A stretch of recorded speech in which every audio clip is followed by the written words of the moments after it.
either way, it doesn't make any difference whether it's 60, 70, or 80%. Nobody's ever heard of it. But it's also 500, 600, 700, depending on the way you want to look at it. So the way you word the calculation. Andy, how you doing, bro? Good, man. It's Friday night. How you doing? Good, good. You know, our last episode got like 600 and something views. You know, we never say this. I watch podcasts on YouTube all the time, and at the beginning of the show, they're like, "Hey, and thank you to our fans." Like, blah blah blah. You leaving a like or a comment makes a big difference, and we never say that. Yeah. I always joke with you and say I don't care if anybody watches this, but I do have to say the ones that get a lot of views, like it makes me excited. So truly, thank you to our fan. I don't want to say our fans. Thank you to people listening. There could be a lot of people hate watching us. But yeah, Probably. they're not fans. They're screaming at their computer all the time. Anyhow, yeah, so thank you for that. I got a couple quick things tonight. This is going to be a super long one, hopefully. Anything you want to start with before I get into this? No, go for it, bro. Okay. First thing, real quick. The national debt. We haven't talked about the national debt in a while. Oh, God. So we're only at 39 trillion, 160 billion, blah, blah, blah. We are still on pace where we're adding $1 trillion to the debt every 100 days. Ridiculous that we're doing that. Trump is spending, which Republicans and even I'll say this, Democrats aren't making a big enough deal about it, but like Republicans have been talking about the debt and deficit. Like we have to get our spending under control. We got to bring the national debt down. They're not even trying. Like it's kind of laughable how quickly we're throwing money onto and Trump's Well, remodeling everything. I don't. Did you see the swimming pool? I didn't pull a picture of it. Not that I said the swimming pool. not The only is he remodeling everything, he's spending money on our military. He wants to raise it to, we covered this last time, $1.5 trillion Yep. dollars, and the military doesn't even know how to spend it. They're struggling to. They have to make it work on paper. He just picked a number. Normally they do it on paper, and then that's how they come to what their budget request is. Trump just threw out 1.5 trillion, and now the Pentagon has to like put that on paper and show how they're going to spend this money. And yeah, they're struggling. Oh, on that note, did you see that Trump's boys got another contract, another government contract? Oh, you mean the drone one? Yeah.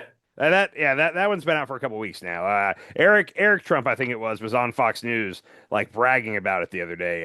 But it's that we've known that for a couple of weeks.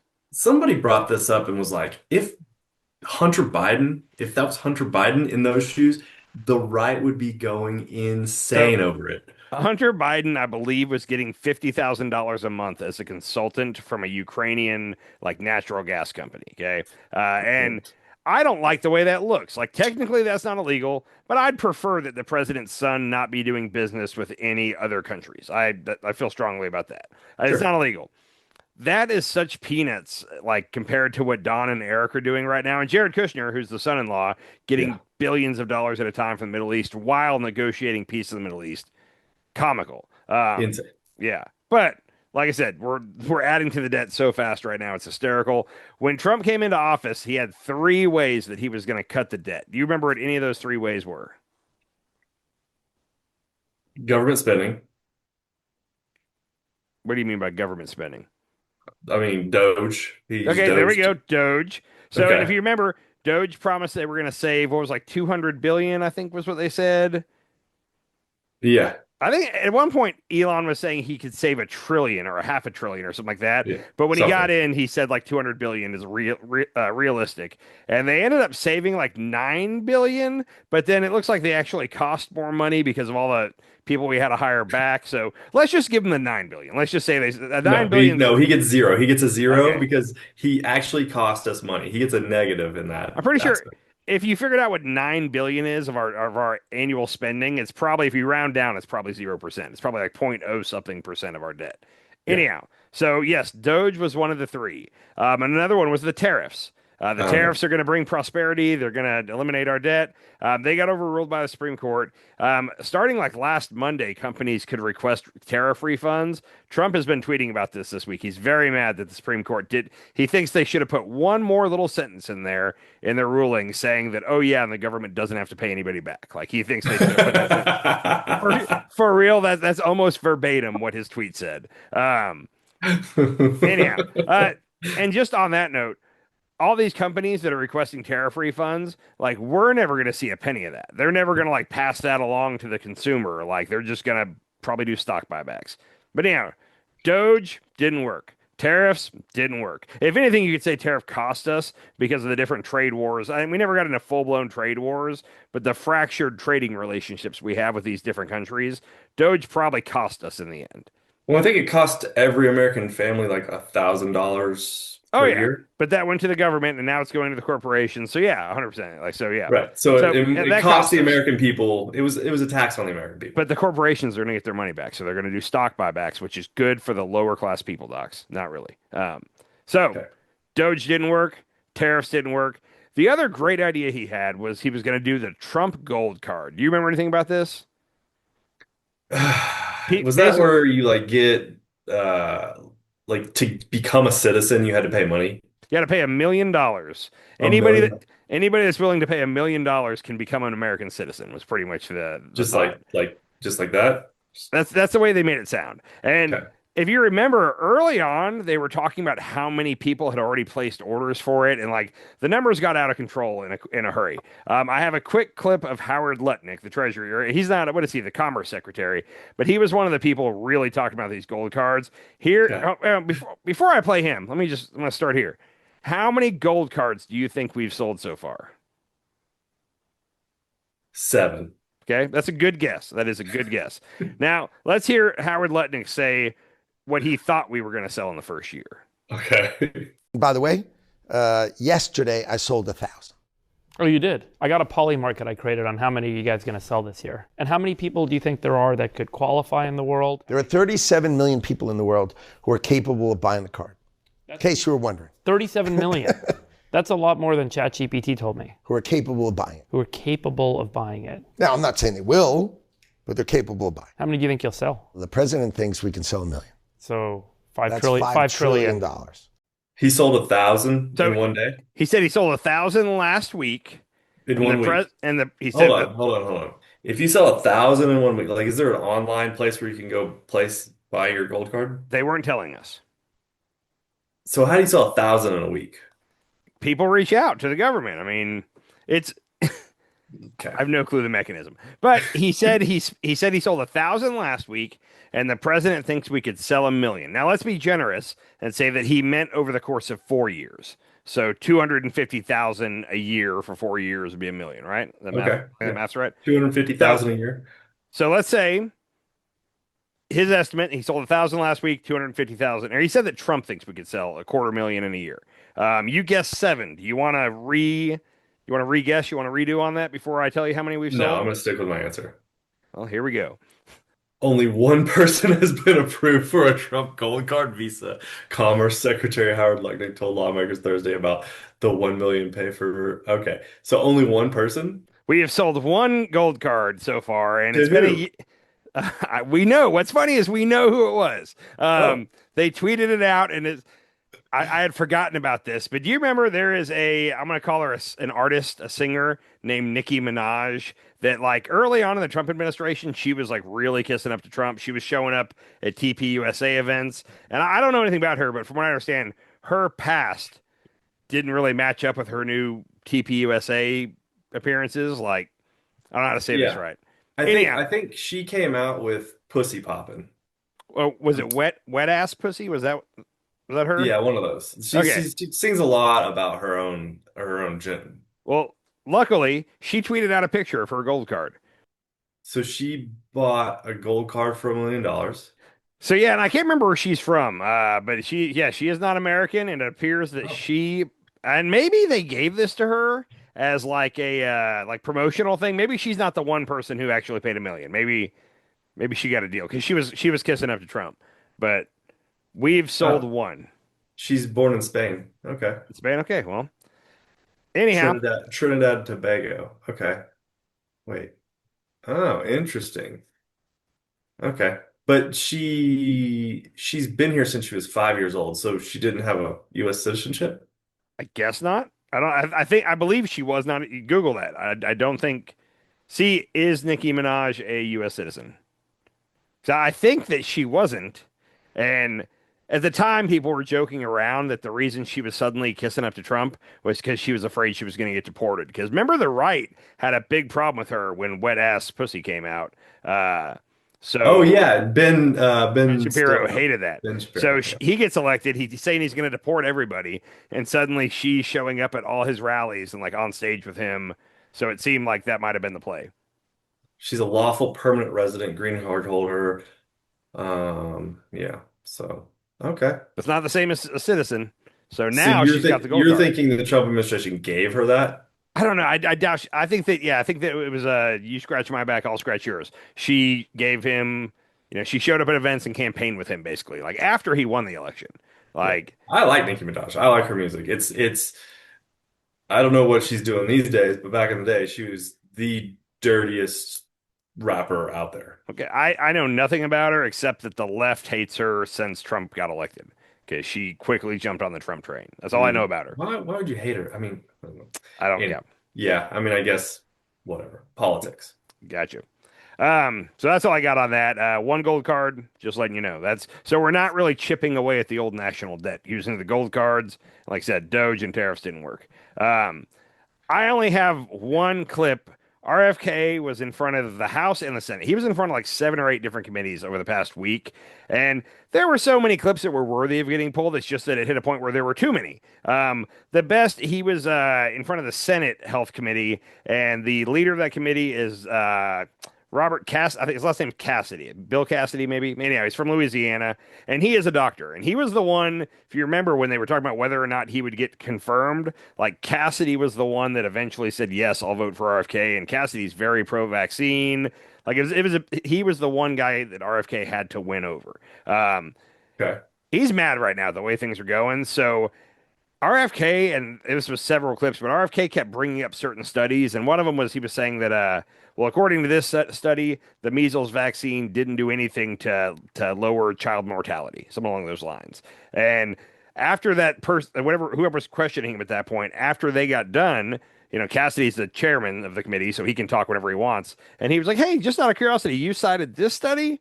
Well, this study took place before the measles vaccine was even invented. So what are you talking about here?" And there was that one and another one where Kennedy quoted something, but then Cassidy pointed out a minute later that, like, hey, if you had kept reading, the very next sentence counters your whole argument. So it was kind of neat to see. The one clip that I couldn't resist pulling, and I'm sorry, this could be like nails to the chalkboard on you.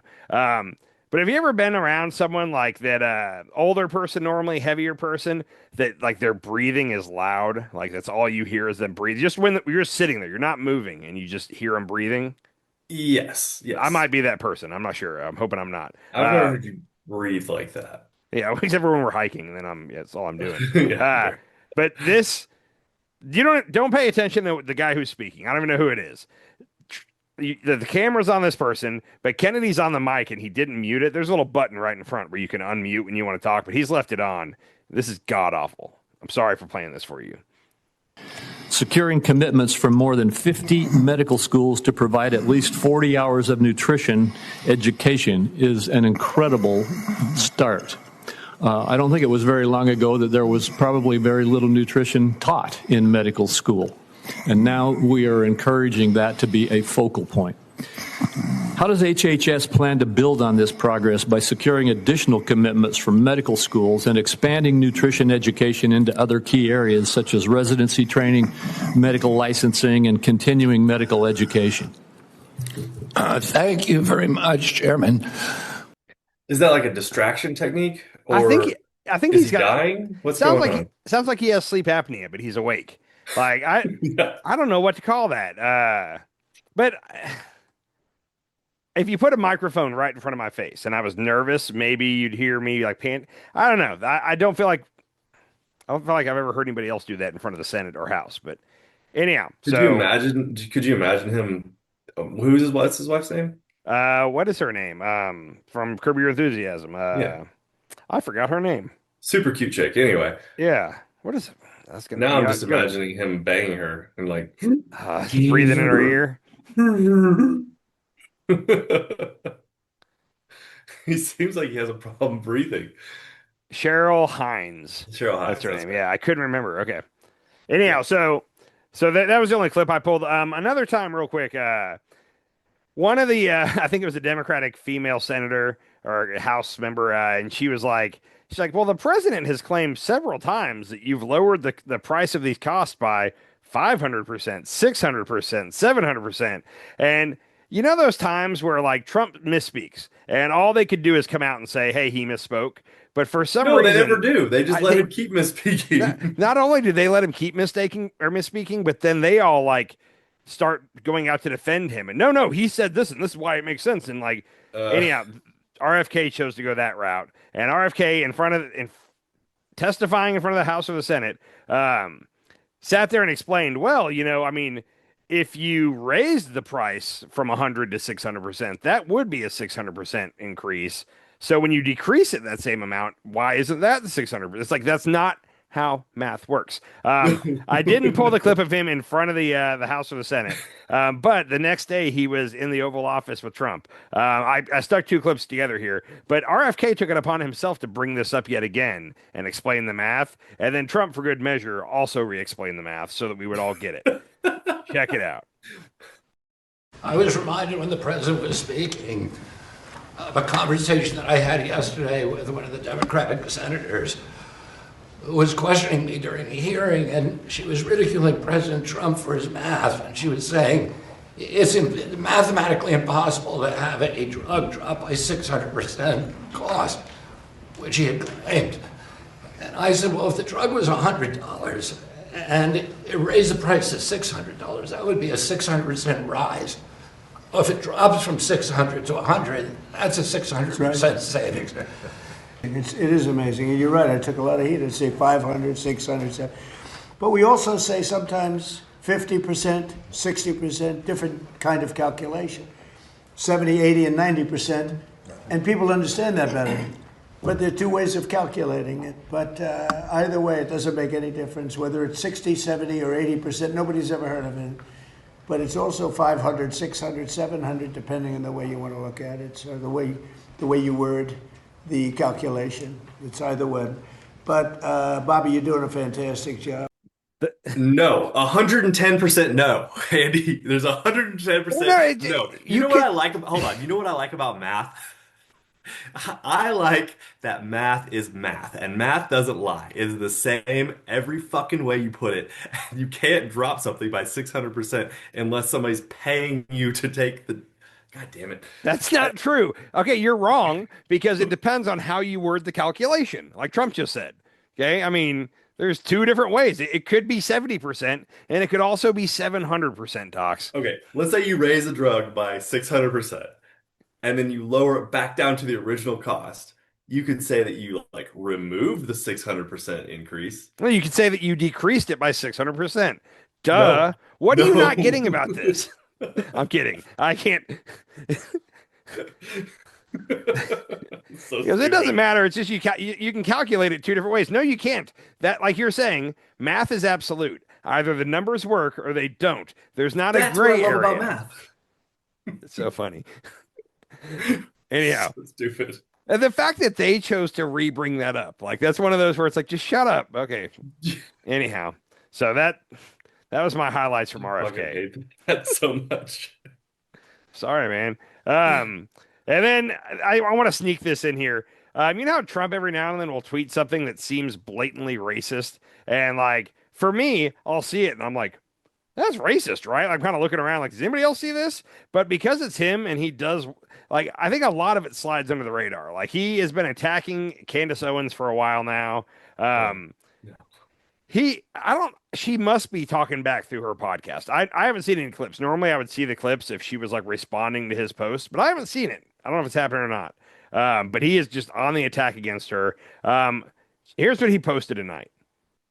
Candace Owens stock, which was never very high, has fallen a long way. Her attack on the First Lady of France is despicable. I believe in this case, without verification, she's an extremely low IQ individual. Vile Person of the Year, Time Magazine cover, and I'm not sure. She looks like a crackhead in that photo. That's got to be AI. I don't know for sure. It seems like. So this is why I think it could be. I'm thinking it's racist because it looks like he's altered her nose to like make it wider. If you were going to do a caricature of an African American, like that was racist, like you'd have a nose like that. She's a good looking girl. I don't like Candace Owens, but she's attractive. This Sure. person, I don't know. I think that looks like it looks like it's a racist AI image of her, and I'm not a fan of hers. I'm not defending her. This is just one of those where he tweeted this tonight, and I'm like, that right there should be a big deal. And I guarantee you, this tweet is not even going to get coverage. Like this is, No. yeah, nobody's going to talk about this. It's never going to get any coverage. Because he just does. I mean, the math thing bothers me more than fuck. I hate to really- say it. I'm going to save that math clip for you just for throw it in every now and then. And they do this, but at the same time, Iran is beating us in memes. Dude, so I wanted to pull the memes that Iran. So I don't know who's making them. Let's say that there's nobody in the Iranian government making that. They're contracting that to somebody. Like somebody's doing that, but the songs are so damn catchy. Like the songs are catchy, they're funny. They're making bangers. Like they're doing it every other day. They're putting out a new video that are fantastic. I don't know how they're doing it. They're definitely whooping our ass in like the internet shit talking department. They're winning. Our military's winning, but they're like just shit talking right now is on a different level. I think they're winning the war. So I think it's unwinnable. There's no winning this war. Our military has won every engagement. I feel strong. Like we have not lost an engagement, but you could do that and still not really win the war. And I think that's what we're heading towards. Which, if we don't win this war, we lost this war. That's There's the thing. That's the thing. We're spending $1 trillion a year in the military right now. Yeah. They're spending like 10 billion or 15 billion dollars a year in the military. Remember, they're asking for an extra 200 billion of supplemental funding to fight this war is what they're asking for. They're also fighting two countries at once. Who else they fighting right now? Both who have nuclear weapons, and if they survive, they won. That's the thing. If Iran survives this war, you mean Iran is fighting two countries with nuclear weapons? I got you. Yeah. This only ends one of two ways. Either we end up just spending a lot of time, money, and American lives to just destroy Iran, like just wipe out everything to where it's civil war time there and they're in chaos. It ends that way, or it ends with them now being not a global superpower, but like they're going to be one of the major players. Like if this ends with them still in control of the Strait of Hormuz, like them eventually getting a nuke, like they're on the stage, like they're up with the big dogs. So it's either that, and I don't want to crush and destroy a country, but that's where we're at now. Is like either they're going to be on the stage with the big boys, or we have to just destroy everything there, and it'll hurt all the civilians there. Like those are the two options. I don't see a third option. Kind of screwed. Yeah, that's what I'm saying. There's two options, and one we win and one we don't. And we're probably not going to just destroy their country. The third option, I gotta say, I don't put any stock in. But we do have our boys. Our best negotiators are leaving tomorrow morning for Pakistan. There's a lot of discussion about what's actually happening here. I'm going to let Carolyn Levitt tell you real quick. Pay attention to exactly what she says about where they're going and why they're going and who requested the meeting. Check this out. So can you confirm that Jared Kushner and Steve Witkoff are headed to Islamabad to meet with the foreign minister, Aragchi?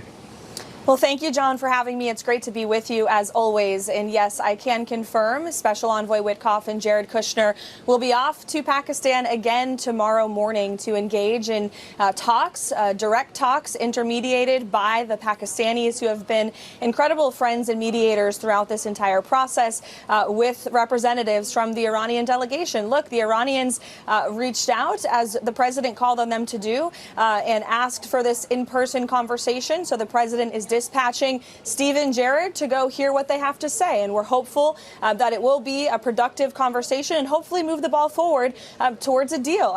Okay, the Iranians requested it. What happened to JD? I thought JD was going on Friday. So they said JD's not going, but he is on standby to fly at a moment's notice.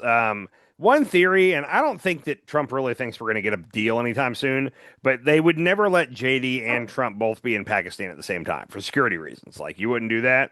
So the theory is that Trump is hoping that some kind of a peace deal gets struck and he'll fly to Pakistan. Like, as soon as they work something out, he'll fly there and he'll be there to basically take all the credit and say that Okay. he did this peace deal.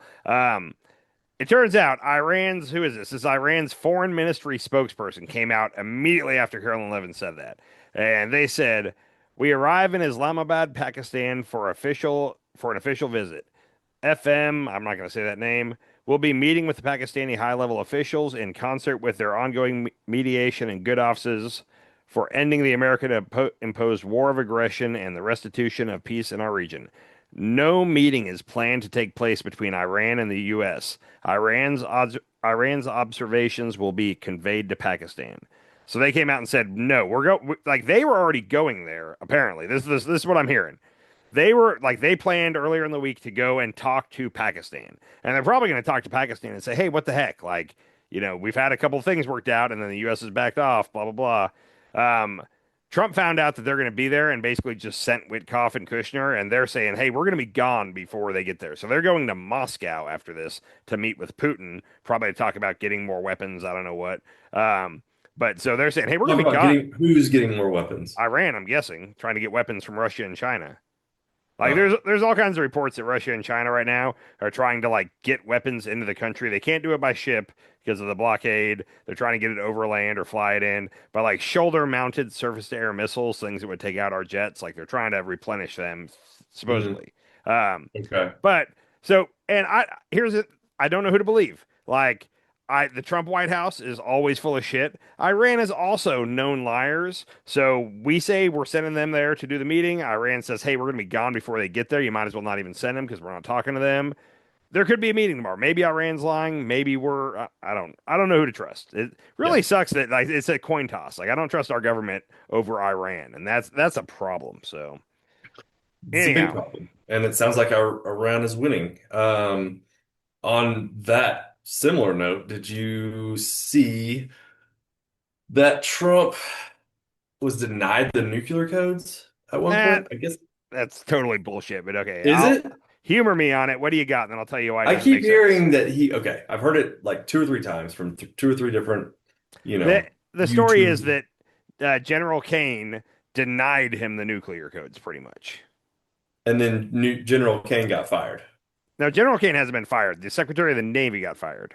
Okay, but 45 minutes after he was denied the nuclear codes, the nuclear official gets fired. No. Ousted. The Secretary of the Navy is not the guy that holds the nuclear codes.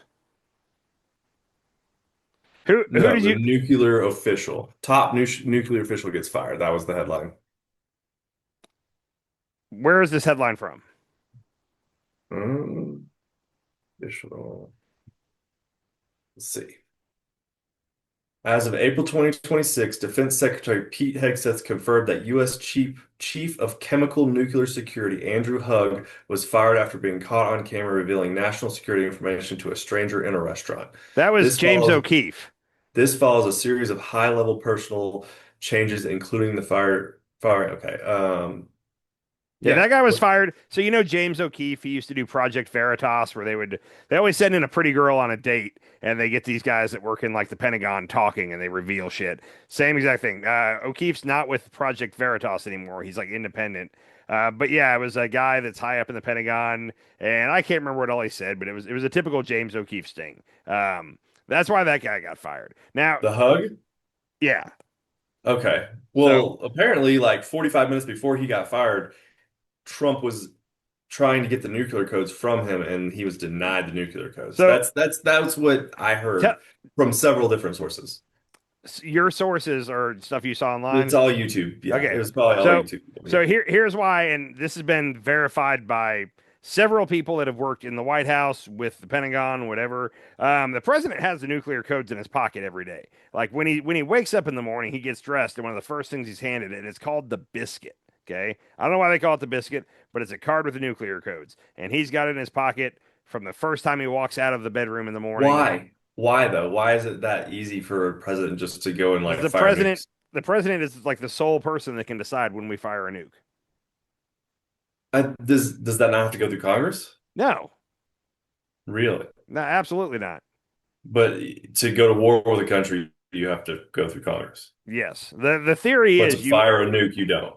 The theory is because you would only fire a nuke in self-defense, so you don't have time to run that by Congress. That's the theory. So, and that's like I said, I've seen that from so many people that like the idea that he didn't have the nuclear codes and he had to ask them for them, and they said no, and he let them keep their jobs. Like that doesn't make any sense in any way possible. The president doesn't have to ask anybody for the nuclear codes. He's given them every morning on a little. It's like a little laminated card. He can pick up a phone anytime, anywhere, and reach into his pocket and pull that out and order a lunch. The biscuit. Yeah, you're right. Okay. Yeah. Interesting. So that story was floating around. There was a picture of Trump online today where I saw it get reposted by so many people, and it was like RFK and a bunch of those guys standing behind him, and he was out cold, like his head was cocked over, and it looked like he was just out. And that was photoshopped AI, whatever that was. Now, I do believe he fell asleep in that meeting. The picture that's going around is clearly fake. But I do have a video of him in that meeting. You tell me, and you know how people try to say, "Oh no, he's looking down and reading," is what they always try to say.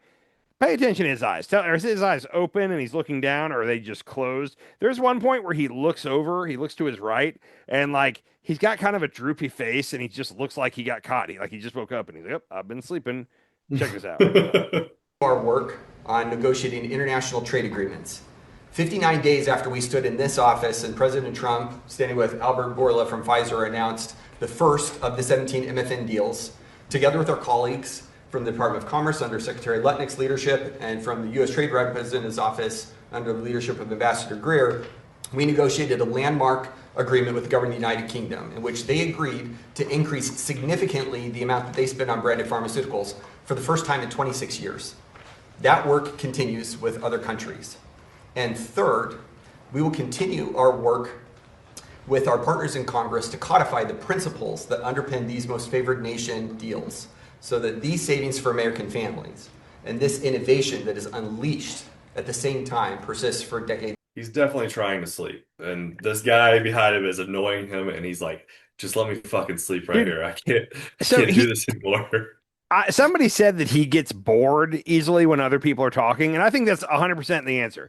Like he wants to be talking, or he wants somebody to be talking about him. So when they're talking about anything else, he gets bored and he gets tired real quick. He's also 80-something years old, and he stays up all night tweeting. Dude, and that's where I'm heading with this. I'm glad you went that direction. I remember like a couple of shows ago, I read you like a span of tweets that he did over the course of like 4 hours in the middle of the night where he was just... Yeah. So I'm not going to try to read these all individually.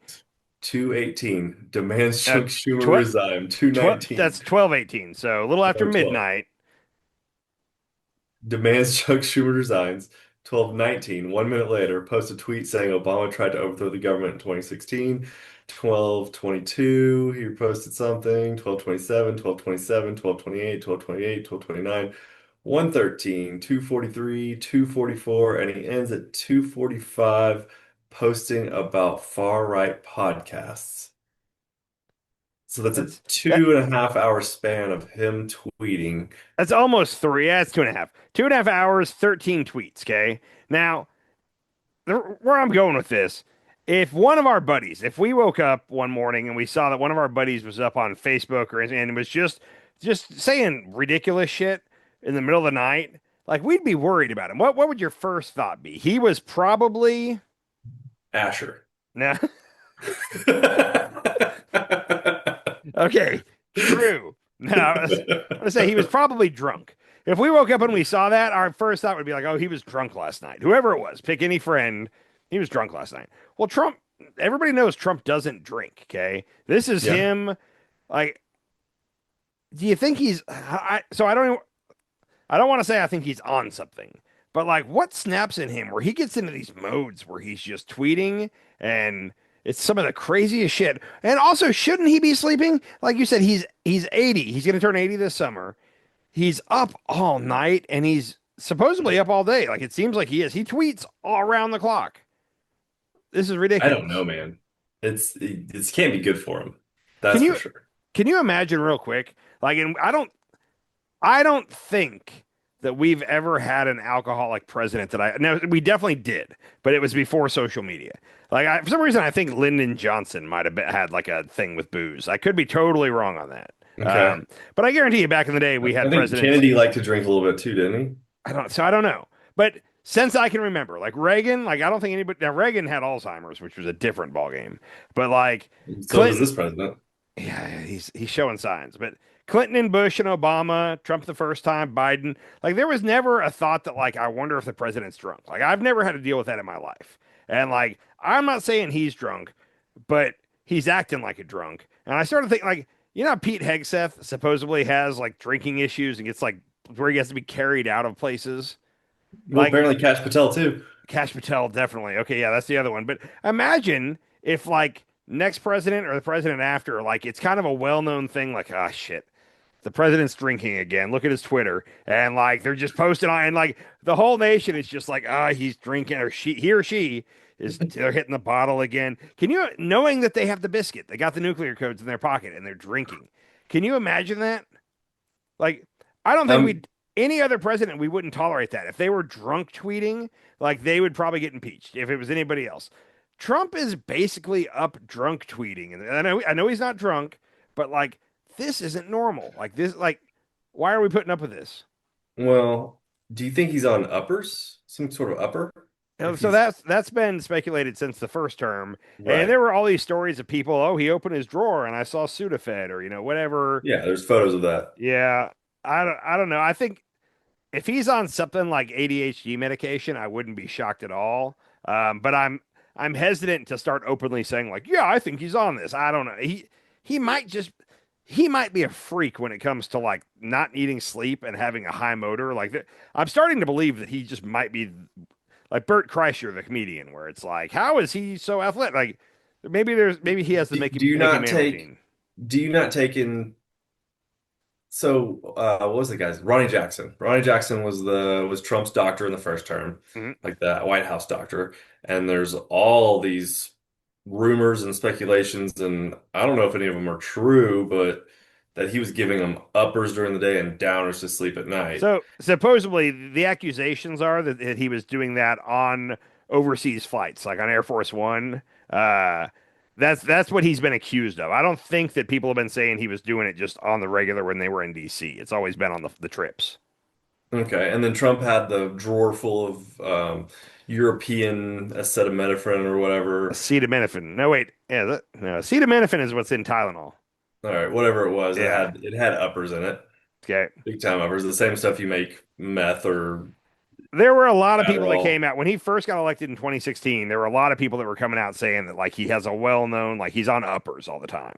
I That's very believable to me, but I like I said, I'm just hesitant to start throwing around like, oh, clearly he's got an addiction to blah blah blah. Like, You got to think. Sometimes he comes out of the gate like blasting, blah blah blah blah blah blah blah, and then sometimes you see him falling asleep when somebody else is talking. yeah. It seems like with how little he sleeps, it seems like he should be tired every time we see him. Like he should be bags under his eyes, and clearly he didn't sleep well last night. He's out of it. He's always pretty on. Like every now and then he comes out low energy, but 85% of the time he's high energy Trump. Like, and he And doesn't his sleep. diet sucks. He doesn't exercise. His diet sucks. Like Did you there's see no where way he's not on. I'm going with I'm going with the conspiracy theory that he is on uppers. Did you see where Dr. Oz was on a podcast in the last week or two, and he was saying why he was talking to Don Jr. Actually, it was Dr. Oz and Don Jr. on a podcast, and he was explaining to Don Jr. about why his dad likes Diet Coke. Did you see any clips from this? Yeah. He said that his theory was that if you pour Diet Coke on grass, it kills the grass. So then, therefore, it must kill cancer cells in your body. So that's why he drinks it all day. As he thinks since it kills grass, it probably also kills cancer. Uh, And Dr. Oz was like laughing. It's like, isn't it funny that he thinks that? It's like, dude, like somebody needs to talk to this guy. Like, stop drinking Diet Coke all day. I'm sure it's not good for you, but whatever. I mean, he's 80 something years old. He's lived longer than most people. He's also rich though. Yeah, and it's money. Money can buy you longevity when it comes to lifespan. Yeah. Did you have something on cash tonight before I get back to Iran? I felt like you had a cash. I do have a cash thing. Oh yeah, crazy cash. All right. So there's speculation that Cash has been intoxicated on the job. There He was a so apparently there was a big write-up in the Atlantic where they interviewed like 20 both former and current FBI officials about him. So it seems like it's really well sourced. Sorry, go ahead. Very well sourced, yes. And he's been like in that article they spoke about how he like at one point they had to like bang on his door to get him out of bed. They called in the battering ram, like they called in a breaching team, but then they ended up not having to use him. Apparently, like they were able to get him up before the breaching team got there. But at one point, they did request like a battering ram and a breaching team because they were concerned that he wasn't alive. It's like one of those poorly kept secrets, like everybody knows about it. But he goes to Las Vegas a lot, like almost every weekend. He goes to Vegas and parties, like Saturday night, and he flies on the FBI jet there and back. So he loves Vegas. There was that. I'm trying to remember. Oh, he was with the hockey team. He was Yeah. he chugged a beer on camera with the hockey team. Which, when he addressed this story, and when he was talking about that part, he was like, "Because I had a beer with my friends," and it's like, "Those aren't your friends, man." Like, it's almost like the guy that thinks the Hooters waitress is really into him. It's like, yeah, they're not. Okay, whatever. They're your friends. Whatever you say. But there was that, and then also. He can't have meetings early in the morning. Like they had to rearrange his whole schedule to where all his meetings are like after 1 o'clock because he's hungover in the morning, After one. supposedly. That's what it said. And I'm trying to remember what there was several damning things in there. Anyhow, Well, a reporter asked him about this, and here's his answer. I can say unequivocally that I never listen to the fake news mafia. And as when they get louder, it just means I'm doing my job. This FBI director has been on the job twice as many days as every director before me. What that means is I've taken half as many days off as those before me. What that means is I've taken a third less vacation than those before me. What that means is that this FBI with this Department of Justice has dropped the murder rate 20 points. What that means is this FBI with this Department of Justice has captured 8 of the top 10 most wanted fugitives in the world, twice as many as the Biden administration did in its entire 4 years. What that means is this FBI has seized enough fentanyl off the streets to kill 178 million Americans, a 31% increase. What that means is this FBI and this DOJ has arrested 43% more spies in 14 months than the entirety of the Biden administration. What that means is this FBI has seen a reduction in opiate overdose deaths up to 20% alone. What that means is that we have found 6,300 child victims, 6,300 families have their kids back. That is a 22% increase from the Biden administration. I'm on the job. I'm the first one in. I'm the last one out. I'm like an everyday American who loves his country, loves the sport of hockey, and champions my friends when they raise a gold medal and invite me in to celebrate. I've never been intoxicated on the job. so it's important to know the question there was, can you unequivocally say that you haven't been drunk on the job? And he goes, well, what I can equivocally say is that I don't believe a thing the fake news media says. And it's like, well, hold on, you never denied it. Throughout all that, he never denied what was in the story.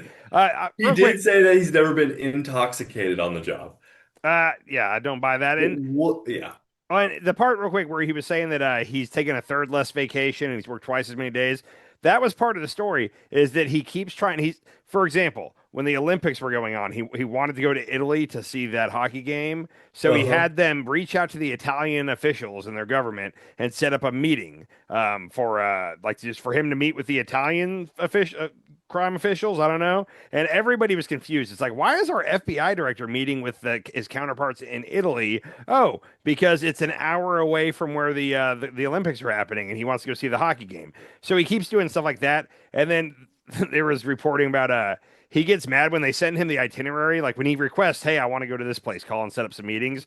They'll really set up some meetings, and he gets pissed about it. He's like, I don't want to sit in a room. I want to go jet skiing. I want to do that, all these different things. So his people will have to reach out to these people and be like, hey, he wants you to wine and dine him, basically. Like he doesn't want to have a meeting. So that was all part of the story. And I remember in his podcast, like in a podcast before he was in this role, he was complaining about the FBI director flying on the jet. Yeah, flying on the jet. What did the old FBI director do? Didn't he like? So the FBI director has to take the FBI jet anytime they go anywhere, and it's like a security thing. You don't want the FBI director hopping on a commercial flight. just like you don't want the president doing that. So it is a rule that they have to take it. Now, they shouldn't be taking a lot of unnecessary vacations. Cash got in trouble like 6 months ago because he was flying to like Nashville and picking up his girlfriend, then flying both of them like to Vegas, then stopping back in Nashville on the way on the jet and dropping her off, then flying back to DC. And they, from what it looks like, they've stopped that now because he got in trouble for that a little bit. So he's not doing that anymore. But anyhow. Also, so he lists off a lot of numbers, like he dropped the opioid. Is any of that true? So I think I didn't look at any of the numbers individually. Now, what's true is we've had like a 3-year decline in crime going on in this nation, like where we're on a good run, and it's actually like a 20-year decline in crime, with the exception of like 2021 or 2022 during COVID. Like there was 1 or 2 years of like a spike, but overall the trend is going down. And I didn't look at the numbers. I would assume that it's probably still going down at the same pace it was, but he's just celebrating that. It's good that crime is getting lowered. It's just that with all the different people he's fired in the FBI, like I would find it hard to believe that we're also setting records in like enforcing crime. I could be wrong. I don't know. I'd have to look at those numbers. So anyhow, real quick, I just want to. We've done so good about not talking about that one country in the Middle East. Like we that one country in the Middle East, because every time we talk about them, we don't get any views on our podcast. Yes. So I'm going to try to say this right here. This is one little, just a little thing, okay? Our government has been saying for a while that if you say that the only reason we're fighting a war against Iran is because this other country brought us into the war, that's wrong. That's hateful, and you shouldn't say that, okay? Don't even suggest it, okay? Well, what's interesting, I guess we're coming up on 60 days of this what do you call it? Excursion, not a war, an excursion. So they're at a point where now, like, our Pentagon has to legally justify what we're doing, like the war. Like, they have to show how they have the right to do this. So they put out, it's Operation Epic Fury and International Law. This was released by Reed Rubenstein, the legal advisor, Office of Legal Advisors. Within this report, it says, Epic Fury is only the latest round of an ongoing international armed conflict with Iran. As the United States is explained in multiple letters to the UN Security Council, including most recently on March 10th. Here's the big part. The United States is engaged in this conflict at the request of and in collective self-defense of its Israeli ally, as well as in the exercise of the United States' own inherent right of self-defense. The first reason we listed is it's at the request of and in collective self-defense of its Israeli ally. So that's our official legal justification is at the request of Israel, we're doing this. But if you say we're only doing this because of Israel, that's anti-Semitic, and you're a bad person for saying that. Like, one of our good buddies was in town visiting me last weekend, and we talked very little politics. But at one point, I don't remember how it came up, but he asked me, he goes, all the people that are saying we're only doing this because that one country talked us into it. What are your thoughts on that? And I was like, I think it's 100% true.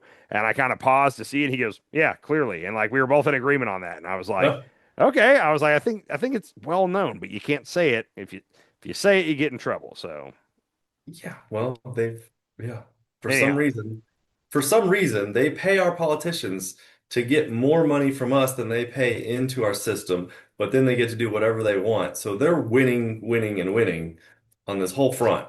It's good to be the king. Yep. Yeah. I just have a couple quick hits for you, okay? You ready to play the lightning round? You got anything before lightning round? Yeah, I got one thing for lightning round. I think I was right, Andy. Okay. Remember the assassination attempt? The one in Butler, Pennsylvania? In Butler, Pennsylvania. Okay. Trump got shot by the ear, in the ear, whatever. Piece of his ear. He was bleeding profusely. We've never seen even a nick or a scar or anything on his ear. It's miraculous how there's not any damage to the ear, is what I will say. Now, can I say real quick? I think there's a lot of questions that need to be answered about the Butler assassination attempt, like a lot. But I would find it so hard to believe that like they staged that and faked it and killed one of his supporters who was a firefighter and a father and like that. I can't go that far. But I would agree. Like a lot of this don't make sense. Like, how did this kid get on that roof that close to him without the Secret Service was right above him in a window? Like, none of that makes sense. How did his ear get miraculously healed? That makes no sense. If it wasn't for the guy's name is like Corey Campanado or something, the firefighter. If it wasn't for him, I would be all on board with all these theories. But that's the one thing that makes me not. So go ahead. Do you think they give a shit about that guy? Yeah, just because if they faked that and unalived Or maybe someone, that was an unfortunate accident. I don't know. Anyhow, go with your theory. I'm just telling you, I'm not fully on board with this, but go with your theory. It's just so hard not to believe. I mean, Trump he's talking about Candace Owens and Tucker Carlson and Megyn Kelly nonstop right now. He can't hold anything back. Has he ever mentioned this since like 2 weeks after it happened? No. That's the weirdest thing is because everybody thought the Biden administration was covering up for this Thomas Crooks, I think his name, but they're covering up for him. How come we don't know all these things? When Trump gets in, he's going to tell us what really happened. And then Trump got in and hasn't said a word about it. Cash hasn't said anything about it. And it's like they're not even looking into it. Well, I mean, it's kind of the way they're saying it's case closed. The shooter is dead. We checked and it looks like he wasn't working with anybody. He was alone. Apparently they lied to us too. About which part? Him not having any social media accounts. Okay. So that was a Tucker Carlson revelation. I guess he had talked to somebody. I mean, and it's Tucker Carlson, but whatever. I feel like Tucker Carlson actually has some good intel that comes his way. Yes, but also I don't know what he said, but I'm guessing. I'm just gonna throw a spitball out there. Well, somebody went back and used his phone number to look up all of his records and found 16 social media accounts or 16 separate accounts that were linked to crooks. And some of them had been completely wiped. So when the government supposedly said he had no social media accounts, my bet is that you can't find a clip of them saying that. I'm just guessing because what Tucker loves to do is he'll go, we all remember they told us he had no social media accounts, but look, right here, we found it. And it's like, oh my God, what a deal. But the first part of what he said isn't necessarily true. Did the government come out and tell us that at any point? And I don't know. If they did, somebody feel free to post it in the comments. But that's one of those where it's was that just the whole Charlie Kirk and the bullet, his neck stopped the bullet. Where did that come from? Oh, that came from his buddy Andrew Corbett or whatever the guy's name is that's running his show now. And he said that the medical examiner told him that. Well, that could be just a bunch of bullshit. That's just something they made up. The government, and that's another one. The Charlie Kirk one was another one that was really weird too. But just on that one, the bullet, his neck stopping a 30-06. Just on that point, the government never claimed that. But if you hear people talk about it, it's like, oh, and they told us that his neck stopped the bullet. That doesn't make sense. No, the government didn't say that. The prosecutors didn't say that. A podcaster said that. But if you ask around, most people think the government said that. As far as he never had any social media, did the government really say that? I'm all ears. If somebody has a clip of them saying that at a press conference, I'd love to hear it. Okay. I don't know. I listened to a Young Turk thing earlier, and it was really good. Mm-hmm. And it was talking about all these things. Well, going back to the Charlie Kirk thing, the government did say that he put together his weapon on the roof, took it apart, climbed down, put it back together, hit it in the woods. Totally that made weird. No sense. Also, somebody pointed this out recently. He had a screwdriver to disassemble and reassemble it, and he left his screwdriver on the roof. They found it. It's got his fingerprints on it. But he somehow, when he got off the roof, got into the woods and reassembled it without the screwdriver. How does that make sense? So, interesting. A lot of questions on all that. Anyway, I pulled a video from this Young Turk podcast, and there's just another thing that's just a little interesting that I want you to see. Okay, so this is the shoot. Now you see that guy that just crossed your screen on the lower level. He crosses after the shooting. He's not panicking and running away. He was very calm earlier in the video. This a long video, and he went to go get something. Now look at that. He went to go get photographers. There he is again. You see, crouching down. And he's shepherding the photographers, and now you're about to see a second person that'll also come in to shepherd the photographers for just the right shot. So as soon as what happened was the shooting happened, he was just the calmest man. And there he is, look. And here comes another woman now. Bring the photographers here. We need the exact picture. and it looks incredibly choreographed. Okay, but how do they know to choreograph it? In the middle of a shooting, I'd be out of there. Out of it's there. your first. All that is incredibly compelling, I will say. And also, they didn't say it, and I've seen this a lot. This might be wrong. The camera angle might have moved, but it appears like when they're standing him up and the photographers are all coming in, it appears like the American flag that was above him is getting lowered into position to be like right behind him to be the backdrop. Now, a lot of people have said that. I have no clue if maybe the angle of the camera we're all looking at changed. It kind of it moved forward and up to where now you can see it. That might be the thing. I've heard that a lot, that they brought the photographers in, they lowered the flag, like all on cue, like they'd practiced it. I mean, it's a lot of questions. It is a very, very perfect photo. And in all that chaos to get a photo like that, and her running the photographers around saying, "Oh yeah, no, go over here. No, go over here." Like, it's kind of crazy. I feel like in reality it would have been everybody get down, like everybody on the ground hiding from bullets. I feel like that should have been it. I'll say though that all the other stuff doesn't come close to like my main point of contention here is like we all saw his ear like 3 weeks later. He had that bandage on for like 2 or 3 weeks, and the bandage came off, and his ear was just 100% better. Like I don't need to hear anything else. Like a 30 or sorry, we think it was a 226 round, 223, excuse me, a 223 round, an AR round. We don't even know that. We have no clue what round it was. We think it was an AR 223. If that hits any part of your ear, it's going to do damage. Like, I don't know. That's where I'm at with that. Is based off the ear alone. I have a lot of questions. Is all I'm saying. Yeah, there's a lot of questions. Exactly. Yeah. Like we can't. Like, okay. And I have one more thing. Okay. Before you get to your lightning round, what do you think about these 11 missing scientists?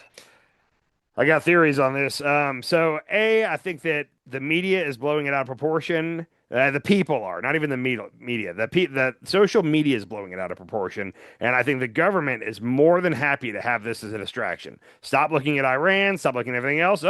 What's going on with these scientists? Like, now I read what appeared to be a very well reported piece about the different 11. Okay, now there's 2 or 3 of them that like seem to have been like legit high level scientists within our military. One of them ran one of the bases or whatever that was heavily associated with possible UFO type stuff. Mm-hmm. Now the other 8, they're like a lot of them never, like several of the other 11 like never even worked with our government in any way, shape, or form. They were. I heard earlier from a guy talking about it. He said that they all had common security clearances. Government security clearances. I don't know about that. I'm not going to contradict you on that, but it went through who each of these people are. It went through all 11, and it was like, and like I said, like I'm going to say 7 to 8 of them, like they were. It's like, okay, this is another one of those where it's like just the 3 by themselves going missing is kind of a big deal. But now, like, I think one of the 11 also disappeared in like 2023, but they've suddenly added her to the list. It's like, and it turns out another one went missing, but it was 4 years ago or something like that. So they're just trying to pile on. The theory that like, okay, who would sneak into America and I guess the theory is a different country kidnapped them and snuck them out of the country to have them come back and help with their science programs to get them up to speed with where America is. That's what a lot of people think is the case. Like, if you're a conspiracy theorist on this, I think that's like the leading what's going on here. Oh, I have a better conspiracy than that. Let's hear it. I mean, like the Area 51 guy. It wasn't even Area 51 though. It was everybody keeps assuming it was a different Air Force base that there was supposedly some UAP. I was going with aliens. That's where my mind went with it. Well, that's the thing is the way that like it's like the first guy we all noticed, he was like a former like colonel or commander or something at a base, and it's a base that was associated with UFO type stuff, and everybody just jumps right to, oh, the guy from Area 51. No, he's not even Area 51. It was a totally different base where there's several bases in America that conspiracy theorists would say are linked to the UFO stuff. He's from one of those bases. But it's interesting that like that many scientists in a short period of time let's just take the one out and just say it's 10 missing dead scientists that are questionable deaths. Suicides, questionable suicides, and questionable murders have died this recently. I just want to confirm your security clearance thing. So as AI reports indicate that while the 11 to 13, so it's 11 to 13 now, missing or deceased scientists and researchers were linked to highly sensitive nuclear, aerospace, and defense programs, it is not explicitly confirmed that all 11 held top-level security clearances. However, they are described as having access to sensitive government secrets or working in roles typically requiring such clearances. So right there, I'm not convinced that all 11 had security clearance. Like I said, the article I read went through it was 11 at the time. I guess now it's possibly 13, but it went through all of them, and like 8 of them, it's like, there's a lot of people that are scientists in America, and over the past, let's say 4 years, 11 to 13 of them went missing or died. That's not uncommon. Like, missing? Now, the first guy that set all this off, that's a weird thing. Like, apparently he left his cell phone at home, but took a gun and went out on a run. Like, and then it's just missing. Like, nobody knows what happened to him. He was older. There were people saying he might have had dementia. I don't know.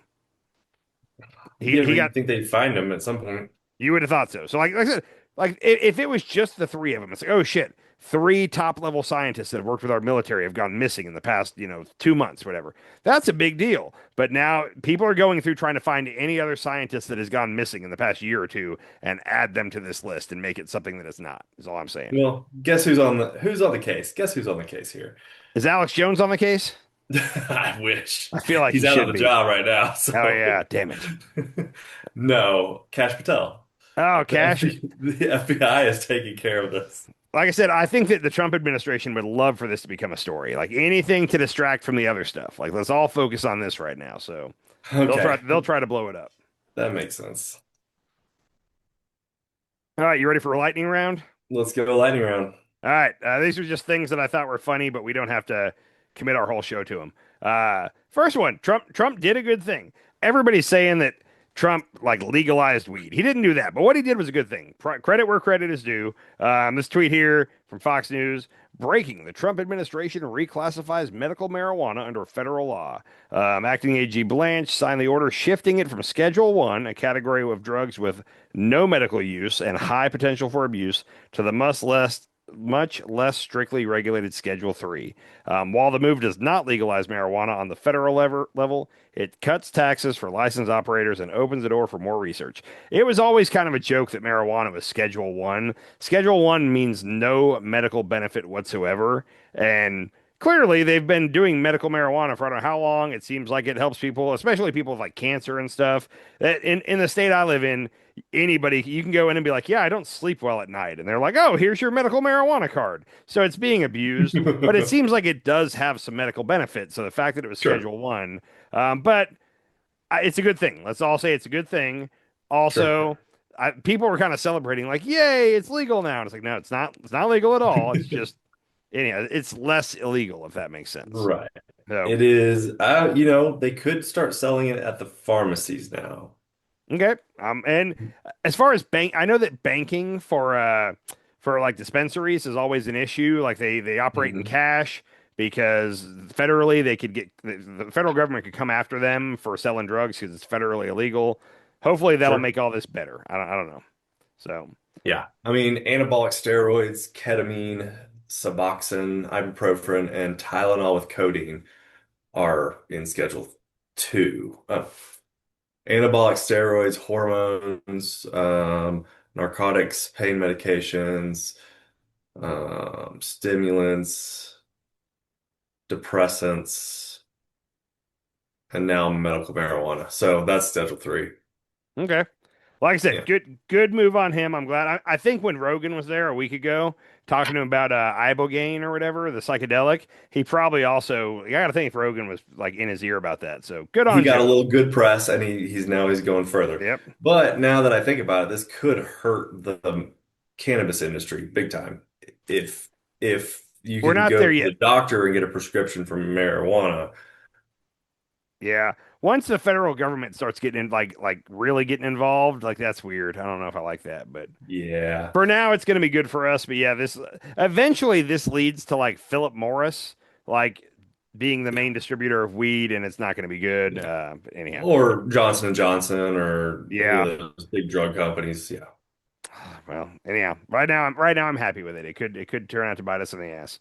The other thing, and I pulled this for no political reason other than I thought it was hysterical, and it was like we need a segment that was like this is your duh of the week, but this is a total duh moment.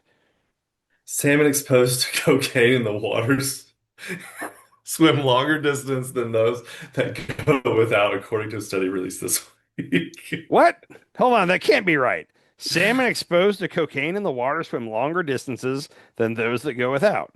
I think they should redo this study because that doesn't make any sense to me.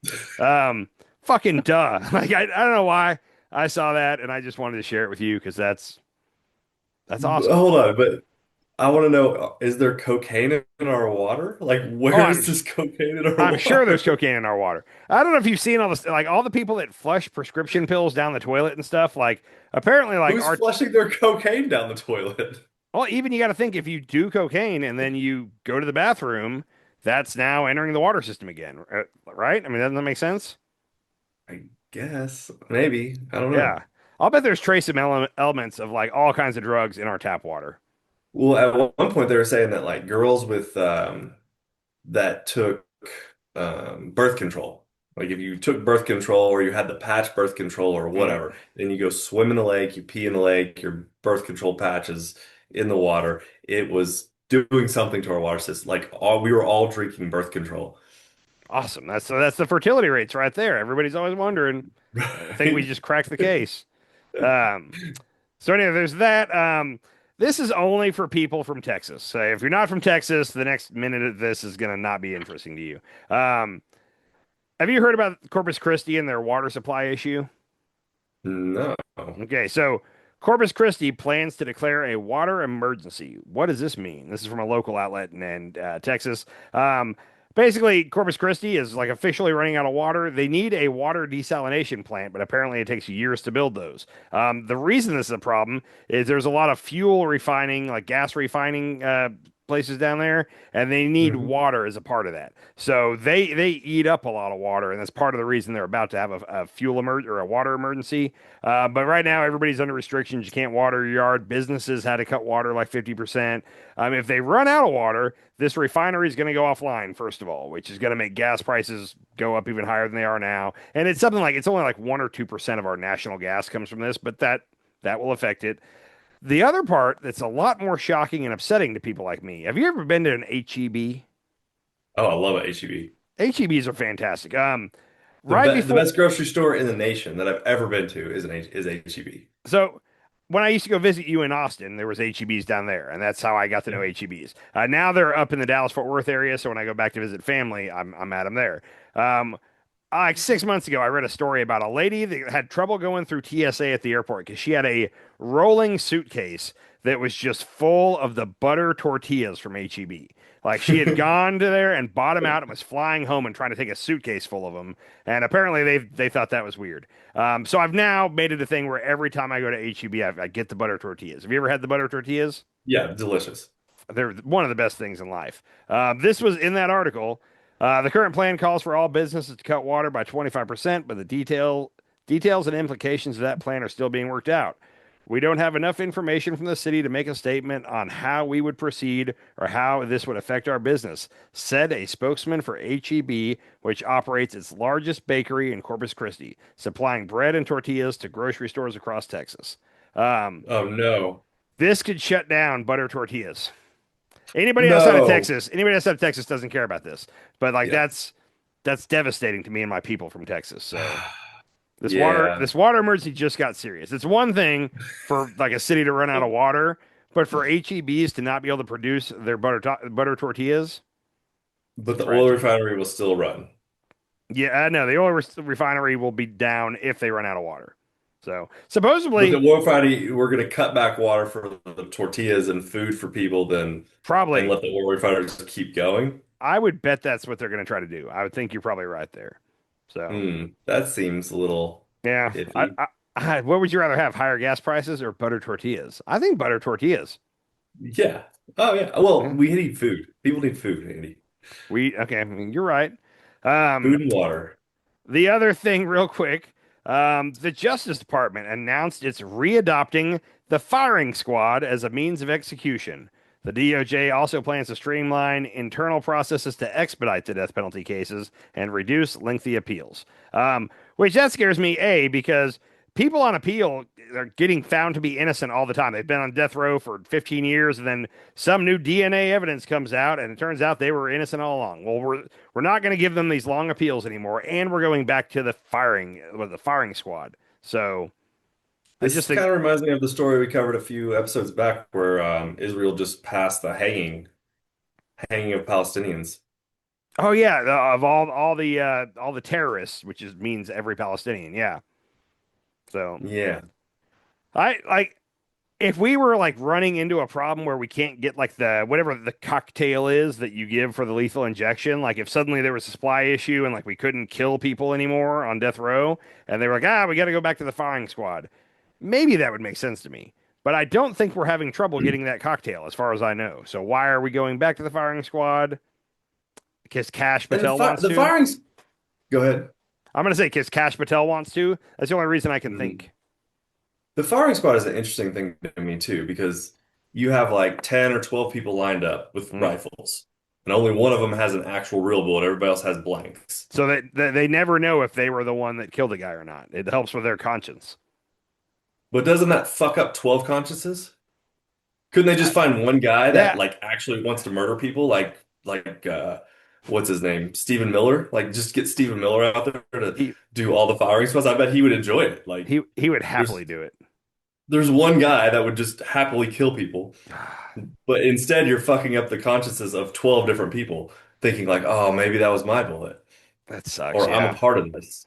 Right? I gotta wonder, do people volunteer for that? Or are people like, ooh, I want to be on it? Or is it like if you're in trouble, like you got firing squad duty this week, I don't want to do it. Like makes me wonder who's on that. I don't know. They probably draw the name out of a hat or something. Yeah, God damn it. I gotta kill somebody again this week. This sucks. Like I think that might be how it goes. So anyhow, that was all I got. That was a lightning round. So all right. Have a good night, sir. Peace, like, and subscribe. Yes. Later. Later. Sometimes you eat the bar, sometimes the bar eats you.